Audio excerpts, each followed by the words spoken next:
The first time that I met her,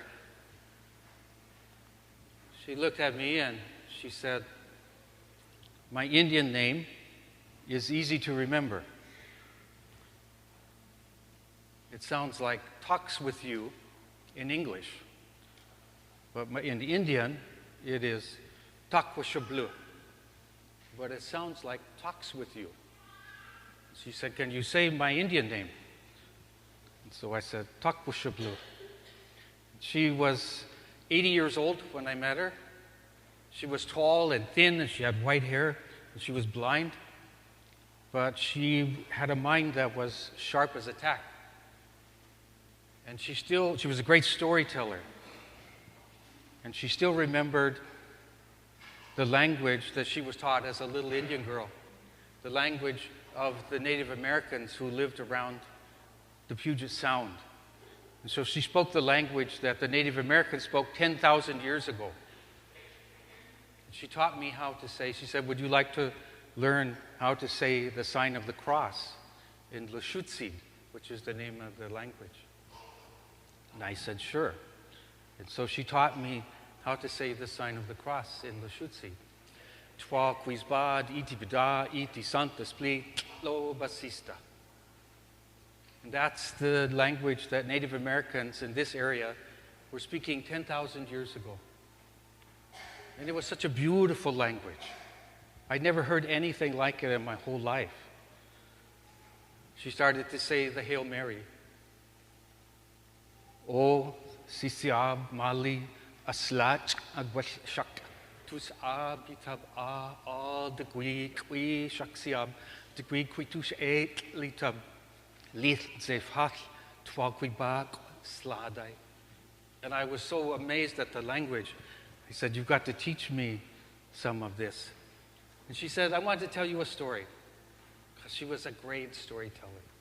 And so she said the beginning of the story in the way that many of the Salish storytellers would start it.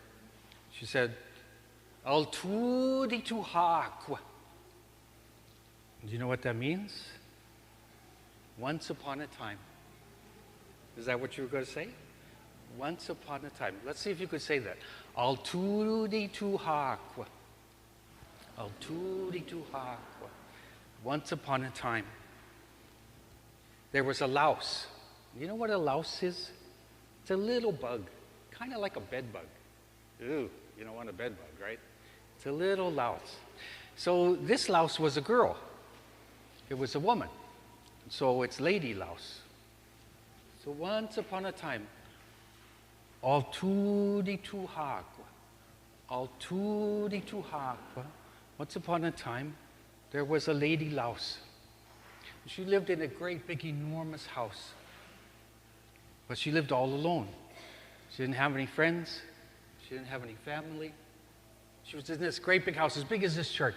Great big house, all alone. And one day, she decided, "I'm going to do something." And she got a broom. And she started to sweep that great big house. She started at one end, and there was lots of dirt. So she started at one end, and she started to sweep, and it was making lots of dust. She got to the middle of the house, right about here. She disappeared. And that was the end of Lady Louse. Now that was that great-grandmother's favorite story. The story of Lady Louse. And it goes by so fast, you don't even hear it, so I'm going to tell it to you again. Al tudi tu hakwa. Al tudi tu hakwa. A long, long time ago, there was a lady louse who lived in a great big house. And she lived all alone. She didn't have any friends. She didn't have any family. And one day she decided she was going to do something. And she grabbed a broom and she started to sweep. And there was all kinds of dirt. And she got to the middle of the house. And that was the end of Lady Louse. Now, it's an amazing story. And I asked her, "What does this story mean?" And she, in her very calm, grandmotherly way, said, Well, I never explained my stories. What do you think it means? And so here's what I think it means.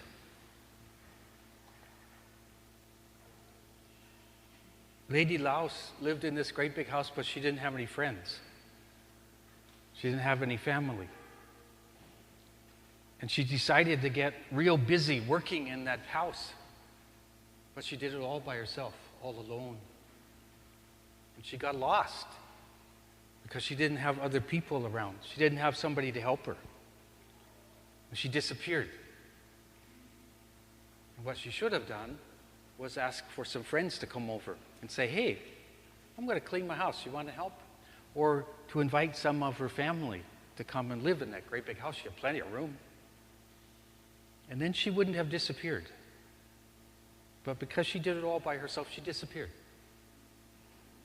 And that was the end of Lady Laos. So I think it's very much like our gospel reading, where Jesus is appointing 72 helpers to help him. If Jesus didn't have helpers to help him in the world, the gospel of Jesus would disappear. Because Jesus, what does Jesus do? How does the work of Jesus go on in the world and not disappear? It's by somebody's heart being changed, and then changing the other people around them, and then they change another person, and they change another person, and then 40 generations, it's come down to us. And if we don't tell the story of Jesus to other people and change their hearts, the work of Jesus will disappear. So we have to be co-workers. We have to help Jesus, be his friend and be his co-worker, and help the work of God so his work does not disappear. The saint that we celebrate today, Thérèse, Saint Thérèse, her way of helping Jesus was amazing. She didn't do anything big and extraordinary. Her way to help Jesus was the little way, by doing little things, ordinary things, little things. I once prayed in the room where Saint Thérèse prayed. There was her, I was working in Rome, and she used to go to a place, and there was the very kneeler that she knelt on, and I knelt on that kneeler. And I waited for something extraordinary, something amazing to happen, because this is where a saint had prayed. And I waited for God to do something huge and extraordinary. And nothing big happened. And of course nothing big happened. Saint Thérèse didn't do big things. Saint Thérèse did little things. The little ordinary things of every day.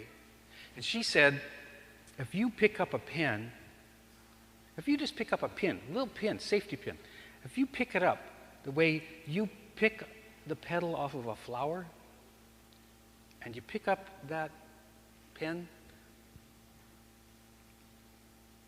like you pick the petal of a beautiful little flower, that's as important as a big spiritual experience, because you did it intentionally, prayerfully, with your heart in it.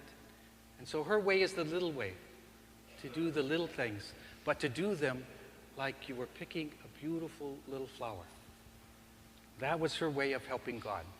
It is a way that we also can help God. Everybody has their own talents and their way to help God. Saint Teresa taught us the little way. And if we do it with other people, as Jesus did, we won't disappear like Lady Laos.